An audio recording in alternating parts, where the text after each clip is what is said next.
Hello बच्चों, आज हम बताने जा रहे हैं एक छोटा सा कॉन्सेप्ट है रेडियस ऑफ जाइरेशन। मैंने मोमेंट ऑफ इनर्शिया सब कुछ बता दिया था, बट उसमें रेडियस ऑफ जाइरेशन का पॉइंट रह गया था। तो अगर आपने देखा हो तो मैंने सारी बॉडीज को मोमेंट ऑफ इनर्शिया कैलकुलेट करना बताए हैं, रिजिड बॉडीज के भी बताए हैं, पॉइंट मासेस के बताए हैं। तो रेडियस ऑफ जाइरेशन एक नया टर्म होता है बच्चों के लिए कि रेडियस ऑफ जाइरेशन है क्या। ठीक है, जनरली ये रिजिड बॉडीज के लिए आता है।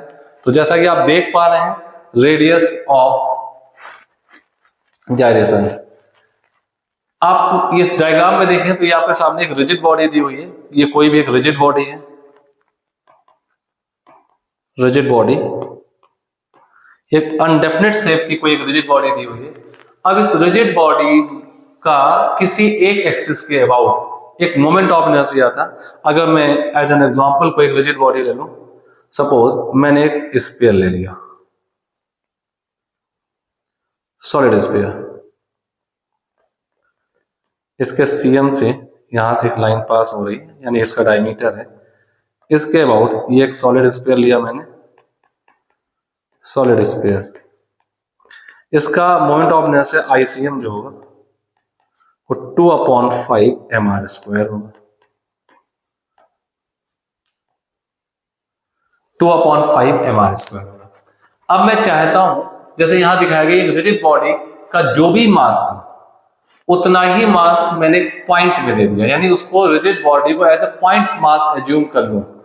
तो उस पॉइंट मास को मैं कहां पर रखूं कि उस पॉइंट मास का सेम एक्सिस के about moment of inertia unchanged रहे। If the moment of inertia of a point mass about the same axis is same as the moment of inertia of the body about that axis, then the distance between axis and point mass is known as the radius of gyration. तो अब सोचिए, ये m मास r radius का एक solid sphere था। हमने ये same axis ले ली और मैंने कोई m मास जो सॉलिड स्फीयर का था वो एज्यूम कर लिया और इसी एक्सिस के अबाउट मोमेंट ऑफ इनर्शिया निकाला एक सर्टेन डिस्टेंस पे रख करके। इस डिस्टेंस को हमने k कह दिया। तो अब इस एक्सिस के अबाउट मास वही है जो सॉलिड स्फीयर का था, उसको एज ए पॉइंट कंसीडर कर लिया k डिस्टेंस पर। तो इसका मोमेंट ऑफ इनर्शिया क्या आ जाएगा? पॉइंट मास का मोमेंट ऑफ इनर्शिया mk² होगा। ईच ऑफ बॉडी का moment of inertia in term of radius of gyration mk² दिया जा सकता है। तो ये mk² होगा। अब क्योंकि ये मोमेंट ऑफ इनर्शिया जब बॉडी थी तब ये था, अब इसी बॉडी को पॉइंट मास बना दिया, एक डिस्टेंस पर रखा, तो ये है।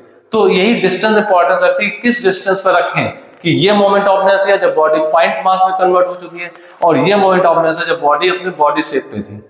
तो दो केस में ये बॉडी का अपने बॉडी ओरिजिनल शेप पे मोमेंट ऑफ इनर्शिया है और इसी एक्सिस के अबाउट बॉडी का ये मोमेंट ऑफ इनर्शिया है, लेकिन अब बॉडी शेप पे नहीं, उसको एज ए पॉइंट मास मान लिया गया। तो किस डिस्टेंस पर रखें कि after assuming the body as a point mass the moment of inertia of that point mass is equal to the moment of inertia of body. तो आप देख सकते हैं दोनों केस में उनको इक्वल करते हैं, तो 2/5 mr² equal to mk²। m से m कैंसिल हो जाएगा तो k आपके पास आएगा root over 2/5 times of r, यानी कि ये सॉलिड स्फीयर की रेडियस ऑफ जाइरेशन हो जाएगी। अगर मैं हॉलो स्फीयर की बात करूं, हॉलो स्फीयर अबाउट cm, तो हॉलो स्फीयर का होता है 2/3 mr²। और हर एक बॉडी का रेडियस के टर्म में अलग फॉर्मूला है, लेकिन रेडियस ऑफ जाइरेशन के टर्म में सबका mk² ही लिखा जाएगा। m से m कैंसिल कर दीजिए, k की वैल्यू आएगी रूट ओवर 2/3 ऑफ r। अगर मैं डिस्क का लिखूं तो क्या लिख सकता हूं? डिस्क का I जो आएगा वो mr²/2 होता है, mr²/2 mk²। हर एक बॉडी का mk² ही लिखा जाए moment of inertia in the term of radius of gyration. k cancel हो गया, m, k की वैल्यू आ गई r/√2। और मैं रिंग की बात कर लूं,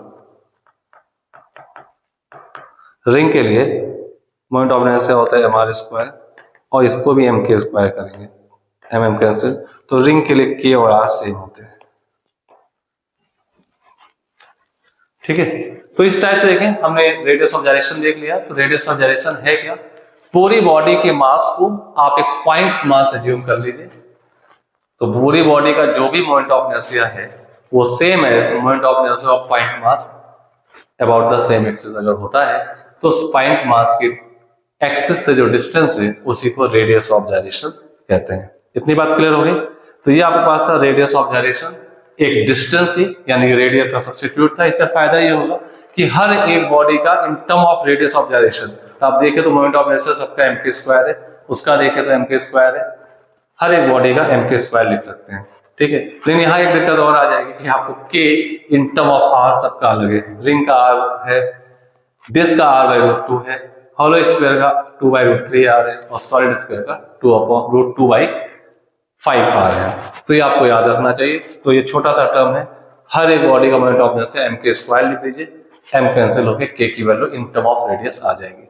एक छोटा सा पॉइंट तो सबको पता होना चाहिए, क्योंकि इस पॉइंट का यूज मैंने किया है अपने इंक्लाइन प्लेन में रोलिंग का जो मेरा वीडियो है उस आर्टिकल पे, acceleration of the body on the incline plane. उसके दो फॉर्मूले, एक मोमेंट ऑफ इनर्शिया के टर्म में, एक रेडियस ऑफ जाइरेशन के टर्म पे। तो अगर आप उस वीडियो को देखेंगे तो मैंने वहां पे एक चीज बोली है कि आप मेरा रेडियस ऑफ जाइरेशन का वीडियो देख लीजिए, ठीक है। कीप ऑन वॉचिंग और मिलते हैं फिर अगले वीडियो में। Thank you.